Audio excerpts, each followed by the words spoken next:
Kathryn Borel is a former CBC radio producer who brought one charge of sexual assault against Jian Ghomeshi dating back to 2008 when they were colleagues on the arts and culture show Q. This week, that charge was withdrawn in a negotiation that led to Jian Ghomeshi reading a public apology to Ms. Borel in court.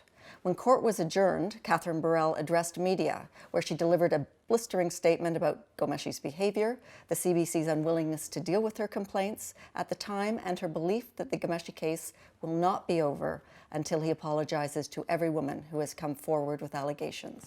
Kathryn Borel joins me now. What was it like sitting in court yesterday, listening to Jian Ghomeshi publicly apologize to you?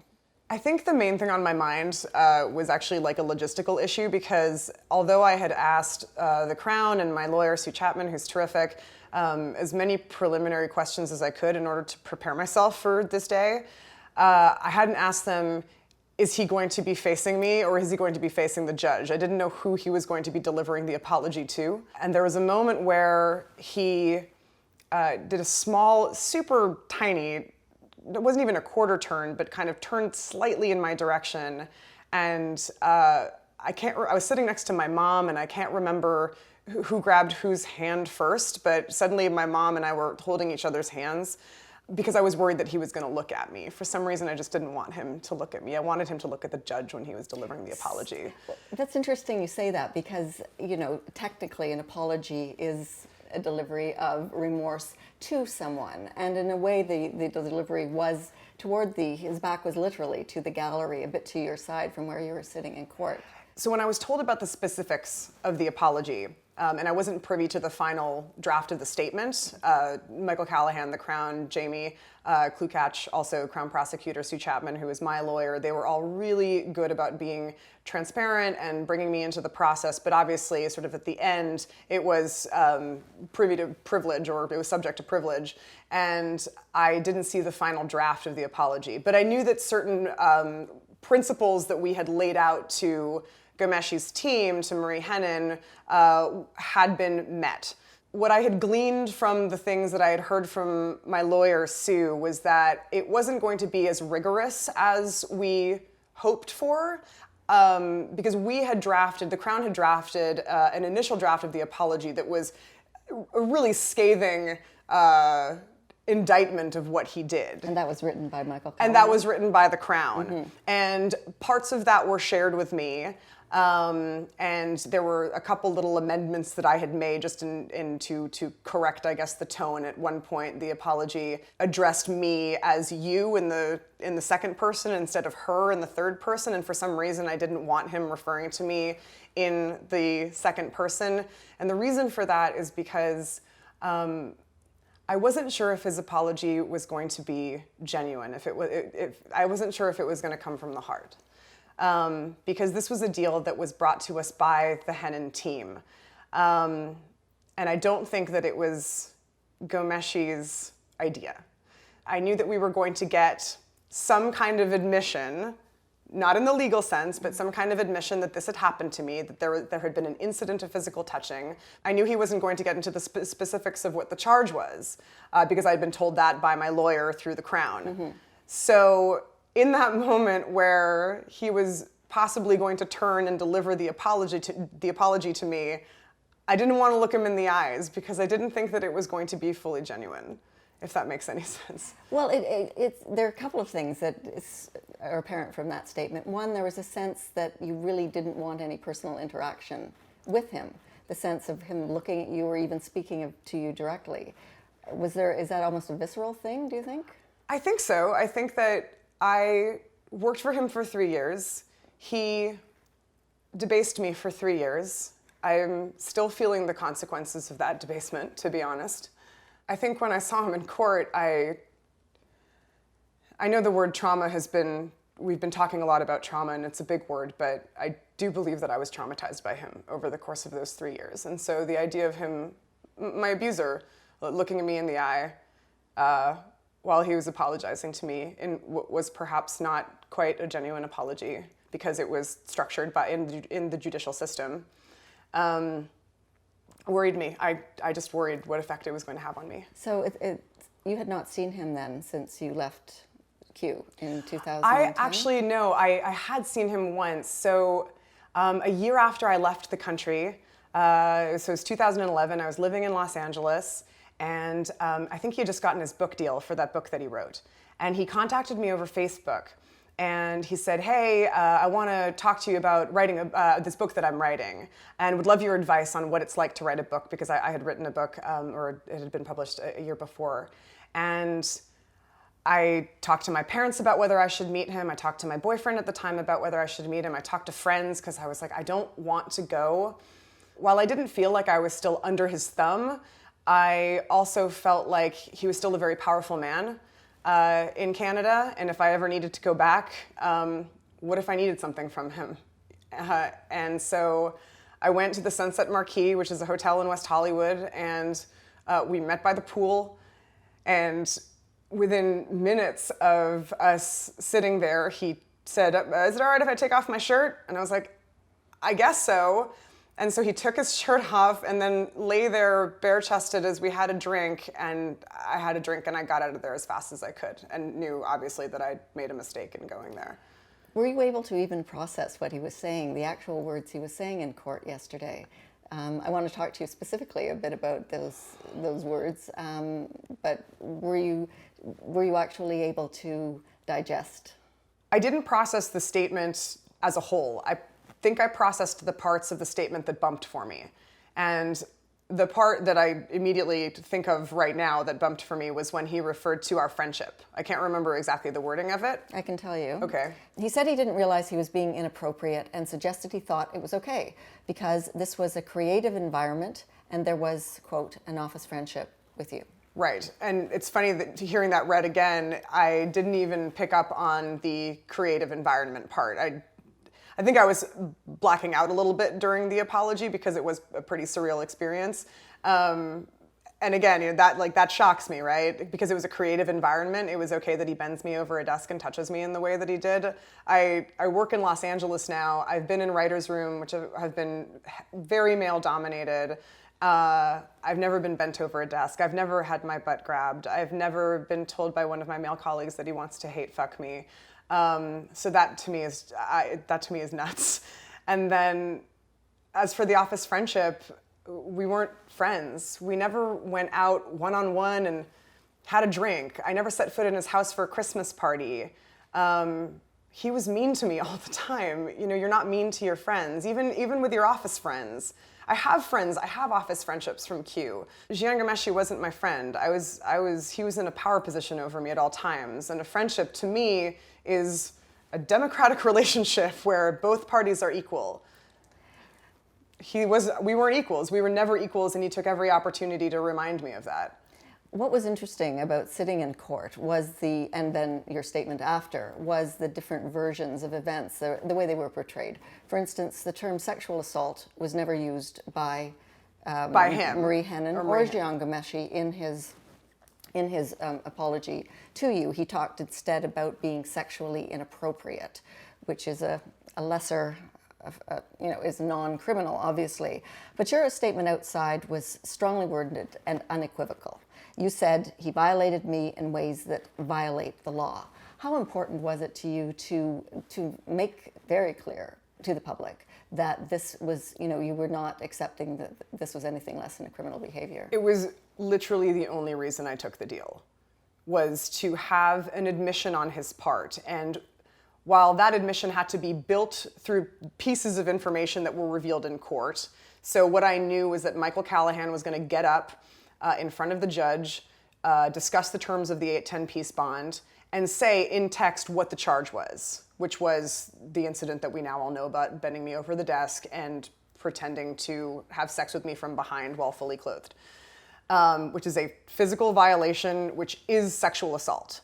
So I knew that Michael Callahan was going to do that, and then I knew that Jian Ghomeshi was going to talk about some incident of physical touching. But through the building of those two parts, that built sexual assault, an admission of sexual assault for me. Obviously not a court admission, but an admission to people who exist outside of the court, which is basically all of us, that this is what he did to me.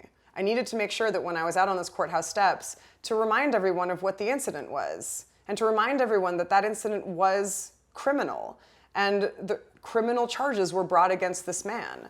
And to go through with the trial, which again, I was fully prepared to do, but it felt more significant for this person, Jian Ghomeshi, who had fallen silent for 18 months and not said anything publicly after he had made claims that he was going to fight all these allegations in court, he was going to address all of them head on, and that everyone was lying.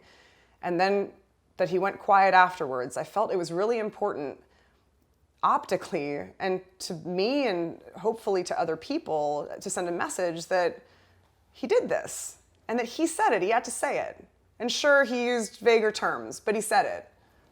I want to talk to you also about the whole idea about not understanding it was sexual assault. One of the points you made on the court steps, or just before Old City Hall, was that you said, until recently, I didn't even internalize that what he was doing to my body was sexual assault. And I think that's one of the interesting aspects of this whole trial, is Lucy Ducater said she didn't know that what she alleged Ghomeshi did was sexual assault.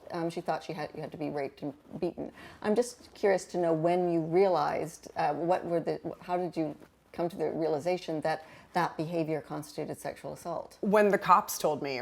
So what happened was I was preparing to come out of anonymity after having been part of the journalistic investigation, because my story was coming out in bits and pieces in the news, and I felt that it was important to put my name and face on what had happened to me, because I, first of all, was no longer scared. I was still scared, but I wasn't as scared as before. And second of all, I felt like there was a real opportunity to add more specific language and vocabulary to the issue of sexual assault, which we've really only just started to talk about in a meaningful way, I feel, in the last few years. Like, because of Ghomeshi, because of Cosby, because of Jimmy Savile, because of these really high-profile people who commit serial assault. And so because that language architecture currently is so, or it's becoming less brittle, but has been brittle in the past, I didn't know. Also, I didn't know because every time I turned to someone for help, in people who were in positions of authority at the CBC, my executive producer, the guy who I went to at the union, at every turn, people were telling me to just swallow it, to just deal with it. And in one case, I was told that it was my fault. It was that I was provoking his advances. So when you're told by many people at your national institution that it's just some office flirting, don't even worry about it, just like, you've got to figure out how to modify your behavior. How in the world could I have known that it was sexual assault? So it was only until I came out of anonymity to say my piece, and then as I was doing that, I thought maybe I should give the cops a call to see if I could be of help to them in any way. And Ali Ansari from the Toronto Police, who's terrific, said, "Kathryn, that's sexual assault." And I was like, no, I'm not a victim of sexual assault. He's like, if someone did that to you on the subway, some stranger, what would you think that would be? And I was like, sexual assault. But in the workplace. But in the workplace, and because he was so institutionally protected, and because no one was allowed to stand up to him without being punished, I didn't know. And because he was a celebrity, and because of so many other factors that shouldn't come into play, but that did come into play within that context. During your statement this week, you expanded the terms. The case in question was, dating to February of 2008. But you talked about every day for 3 years having to endure certain types of behavior.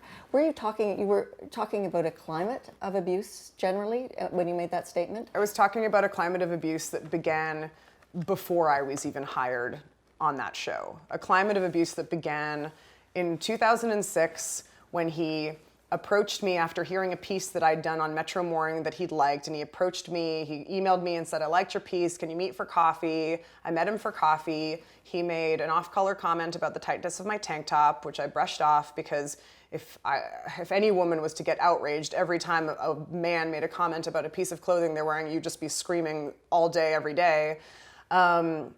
He approached me, he said, "I'd really like to help you get this job. I'm gonna have this National Arts and Culture program, you'd be a great fit." And right after my interview, which went well, except I flubbed one question, And he had entreated me. He said, you can call me or email me after your interview and I'll give you as much information as I have about how well you did. And so after I had flubbed that question, I decided to take him up on his offer. And so I emailed him. Did I do okay? I'm not sure I did okay. I flubbed this one question. I hope I didn't blow it. He emailed me right back and he said, we're going to go in a different direction. Better luck next time.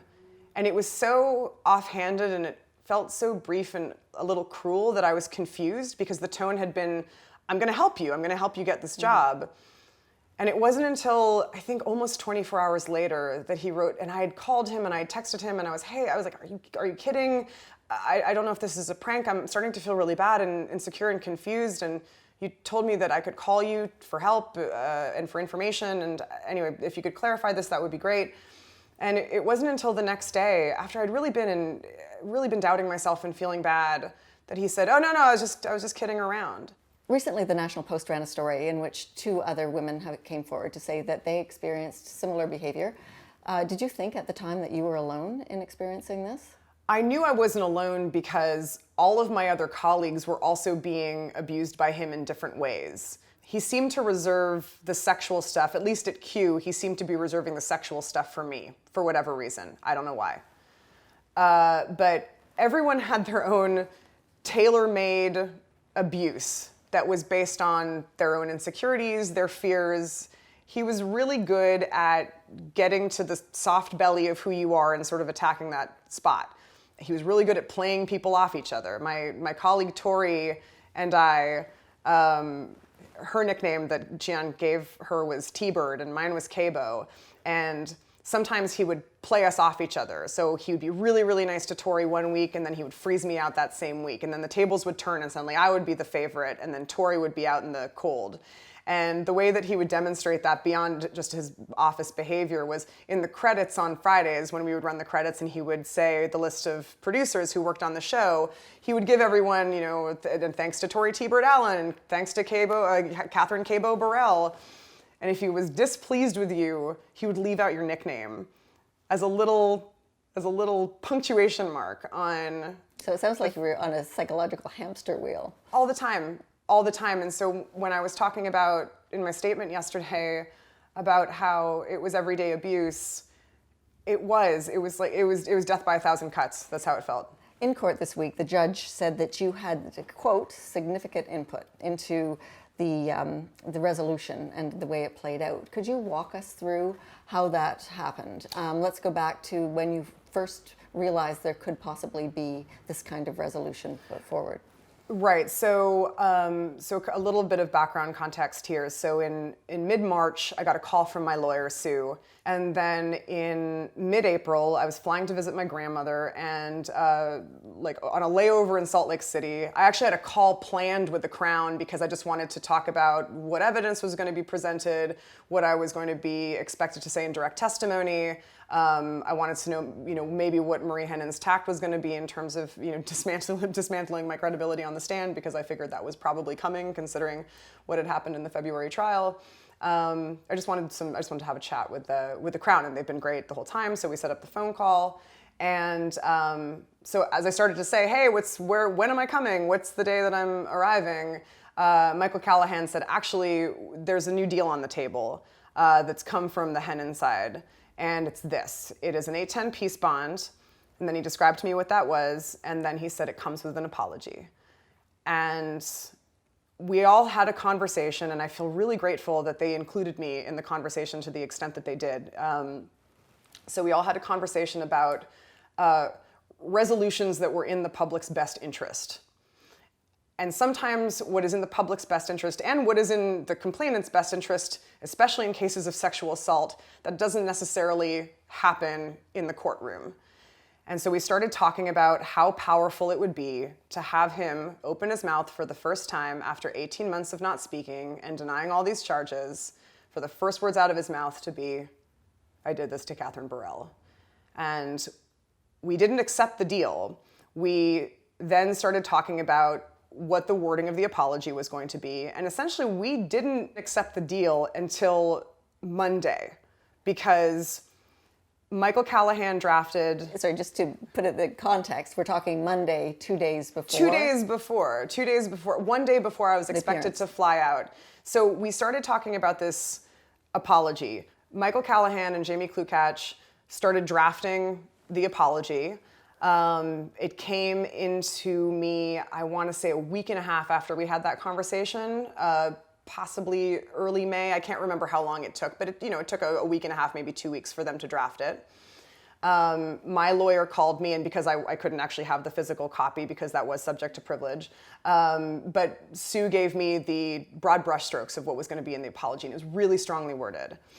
And so I was like, this sounds great. And she said, we're not going to get all of this, but we have these, we're going to be the first ones out of the gates in terms of the strength. And then they can come back at us with, obviously, what's going to be a diluted version. And we'll just go back and forth because it's a negotiation. We're going to go back and forth until we get it right. So we didn't get their revision of our original text until Friday, so the Friday before my Wednesday court date, which was the 11th, so 4 days before, we finally got the revision. And I just want to say, revising the text, I think it was an 100-word text. Mm-hmm. That takes an hour. So Hennon's team really, we went up to the wall in terms of waiting for them to come back at us with a revision. When we got the revision of that statement from the Hennon team, there was not enough red pen in the world to mark it up and say, no way, we're not going to accept this. There was apparently, and Sue was very circumspect. She said, I don't even want to read you what it says because you're going to go crazy. And but she said, I said, give me the highlights, give me the highlight reel, obviously. And she said, there's a very long portion where he goes into grave detail about how much this has cost his mother and sister emotionally. And there's a portion which says that you acted in a jocular manner. And I said, okay, so he's victim blaming me in the apology. And so we had a long conversation where I definitely did a lot of yelling. And she said, don't worry, we're gonna get this right. But at that point, I was like, let's go to trial, forget it. If this is what's happening, forget it. And she said, absolutely, and we're ready to do the trial if we don't get this right. So I guess the Crown went back to Hennon and said, you have until Tuesday morning, and I was supposed to fly out on Tuesday afternoon, you have until Tuesday morning to make this right, to come correct and write the text that we agreed to in principle. And they came at us on Monday morning, 24 hours before their deadline, and we had a text that we could work with. You alluded to the first trial in which the witnesses were all cross-examined with extreme vigor, and their emails were exhumed and so forth. What role did that play in your thinking about wanting to go to trial, or how it influenced your decision to take part in this resolution? Two things. One, I felt so badly for those women. It was unfair. I know that it's court procedure. I know that everything was technically fair. But the way in which their credibility was dismantled, the thing that really bothered me was that it seemed as though the primary strategy of defense was really relying on rape mythology and how to be the perfect victim after you've been assaulted, which, as we now know, victims act in very counterintuitive manners after they have been assaulted. So I had a lot of sadness for the way that all rolled out. Part of me felt incredible defiance that I wanted to go to trial so that I could get the conviction. And again, it's not me getting the conviction, it's the Crown, right? So I started personalizing it in a way I think that probably was not so healthy. So in a way, it strengthened my resolve because I wanted to go fight her. I wanted to go fight him and her. I wanted to do it. And obviously, because I'm a human being, and I was also scared of what she was going to dredge up. What had I forgotten? I was pretty sure I hadn't forgotten anything. Also, the factual context was so different than the first trial because it was all happened at work.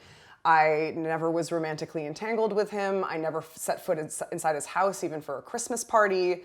So it was different. So even though I didn't love watching what happened in February, it felt like apples and oranges a little bit because the factual context was different in mine. There was much discussion about the different context of the first and the second trial. The first trial was sort of dating, romantic. This was professional. And there was also talk about the fact that the two of you were fully clothed, that it was, just rudeness, but not necessarily serious and something that would have long-lasting ramifications. Could you speak to that? Sure. I think that what has been interesting about this process is the moment that you sort of submit your body to the judicial process after an assault has happened, which is, it happens to a person's body, like it happened to my body, it happened to my physical, like on a cellular level, I was assaulted. And suddenly, when you flip yourself over to the cops, and then the cops flip you over to the Crown, and the Crown takes your case, it starts to become further and further removed from where the actual crime happened, which was my body. And that kind of abstraction and that kind of objective language that suddenly takes over from a very subjective experience, that's what goes out into the media, and that's what is analyzed by people. It's not me saying, hey, everyone, I got really hurt. It's now the cops talking about it, and the Crown talking about it, and then the defense talking about it, and that being interpreted by the media and people on Twitter and people on Facebook. And that's a strange thing, because that assault that happened to me, and it wasn't just the charge, there was a few other times of physical touching. I've experienced assault in other contexts that are more dramatic. And what I realized in the other specific time that I was assaulted, which happened after my time at Q, where it was proven in the courts in Los Angeles that an attack had happened and the person who did it to me went to jail. It was not dissimilar, It was not, these two experiences were not dissimilar in terms of how they made me feel. And so I think that people who want to minimize or interpret damage that is done to someone else's body because it was clothed, because it wasn't penetrative, I think they don't know what they're talking about. I think that assault is assault, and I think that also, it happened over the course of 3 years, and there was a psychological component and an emotional component, and I hope this is not too egregious of an example, but when you live in fear for 3 years that you might be attacked, that takes a lot out of a person. That takes a lot of energy out of a person. And if someone was to hold a gun to your head for 3 years and say, I'm going to shoot, I'm going to shoot, I'm going to shoot, I'm going to shoot, that's hard. So when the physical assault took place, because there was suddenly empirical evidence that a physical assault could take place in my workplace, just because it didn't happen every day and just because it was clothed doesn't make it any less of a violation, and doesn't mean that I didn't live in fear that it could happen again to me at any point. And that was the experience of being at Q, was that this man at any point could do this to me again, and he could start doing it with greater frequency, and he could start doing it with greater aggression. What was to stop him from, if he grabbed my ass in the studio, which he did also in February of 2008 in a soundproof area, what if the next time what he wanted to do was try to tongue kiss me, was to try to punch me and grab my boob? Like, that's what fear is. That's what was happening. And so to minimize that because I was wearing pants is really missing the point.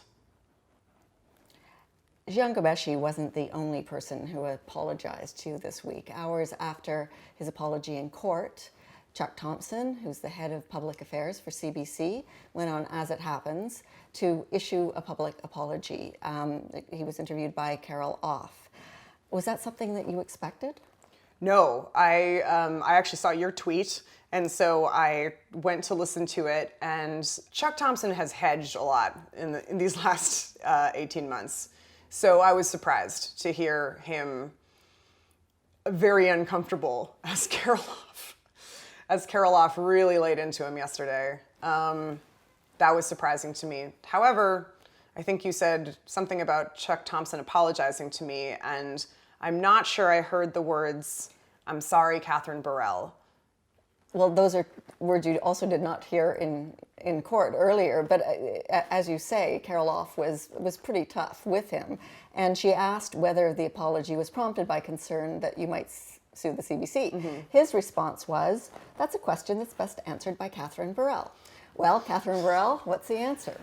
I don't have a lot of energy right now. This has been a really hard 18 months.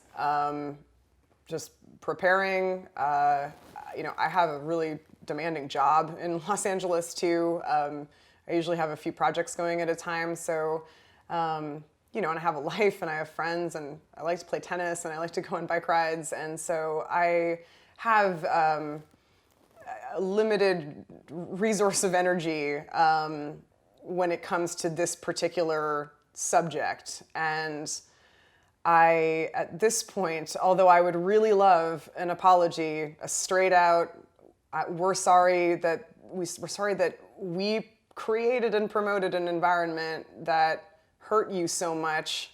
I would love to hear Hubert Lacroix say that. I would love to hear Heather Conway say that. I'd love to hear Chuck Thompson say it just in a sentence, in a strung together sentence without Karoloff bullying him into saying it. I would love for the people who at the beginning of this process called me a liar to say that they were wrong. Those words are still out there. No one has formally withdrawn the fact that there were people at the CBC who were calling me a liar when I first came out as a source in the media story. No one's formally withdrawn that. So yeah, I'd love an apology. I would love to get it without doing a civil trial. I would love for them to have the common decency to give me my apology. But Is that something you're considering? At this point, I don't have the energy for a civil trial. And I don't have the energy for people coming out of the woodwork and saying, here it is, here's Kathryn, and she's doing it in civil, she wants the money now. I don't have the energy to have anyone question what motivated me to come out and actually participate in the judicial process, which was really just, I wanted to tell the truth about what happened to me. The Ghomeshi case has highlighted the disconnect between the court of public opinion and the court of law. In front of court yesterday, you said that agreeing to a peace bond seemed like the clearest path to the truth. Now, that's a true indictment of the legal system. You said that the trial would have maintained his lie, the lie that he was not guilty, and would have farther subjected me to the very same pattern of abuse that I'm currently trying to stop. What makes you convinced that there would be no truth found in the legal process? I didn't say that there would be no truth. I said that this seemed like the clearest path to the truth. I think that truth can be found within the judicial process, obviously.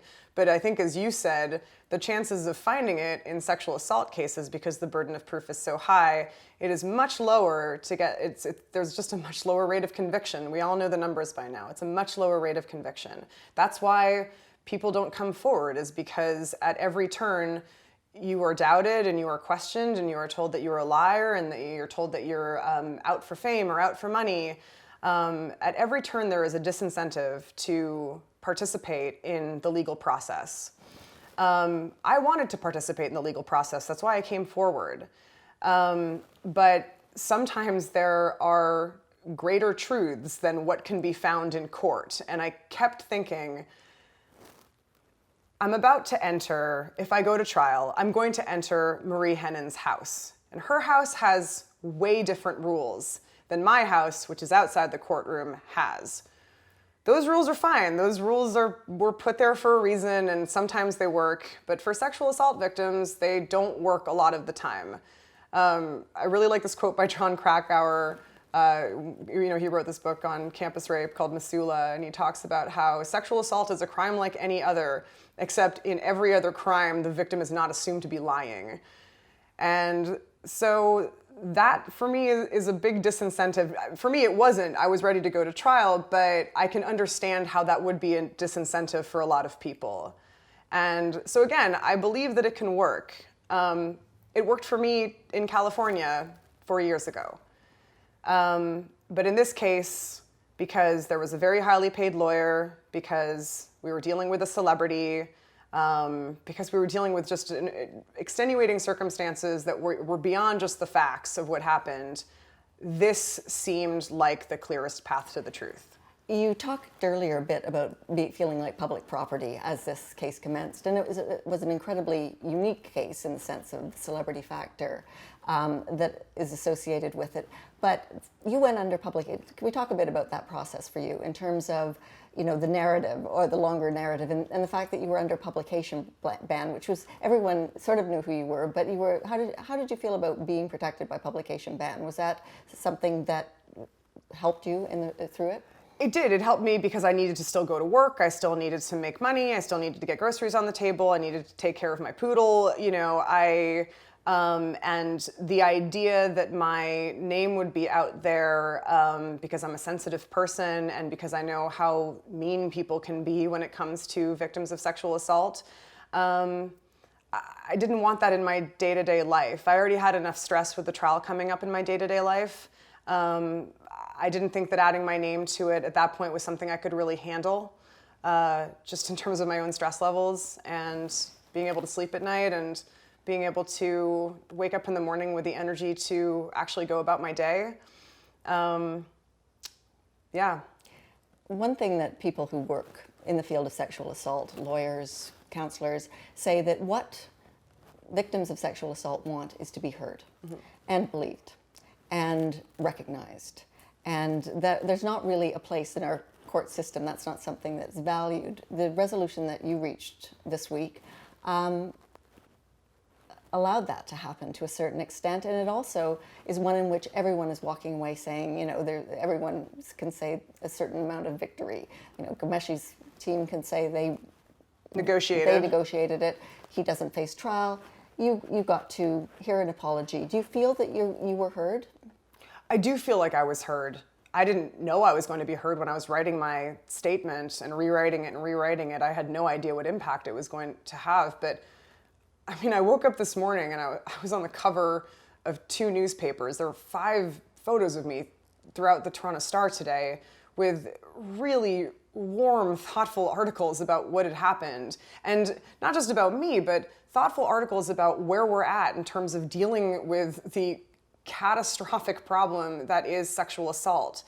And that's a huge win, just to productively move forward this conversation, which is so hard to have because there's so much shame in it when there shouldn't be, but there is, and there's so many taboos and there's so much discomfort when it comes to talking about it.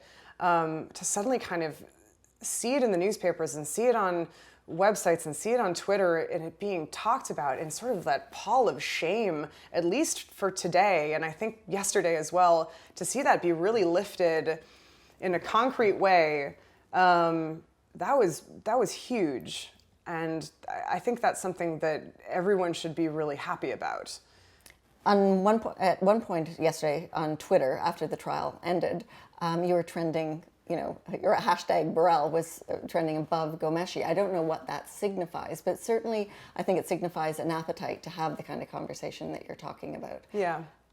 I think that's true. I think it probably is also, I just come out from under the publication ban, so people probably were talking about me just because my name had been put forward in the public sphere for the first time with regards to this case, and his name has been in the press a lot as well. I don't know the metrics of why I trended higher than him, but I hope it signifies something good.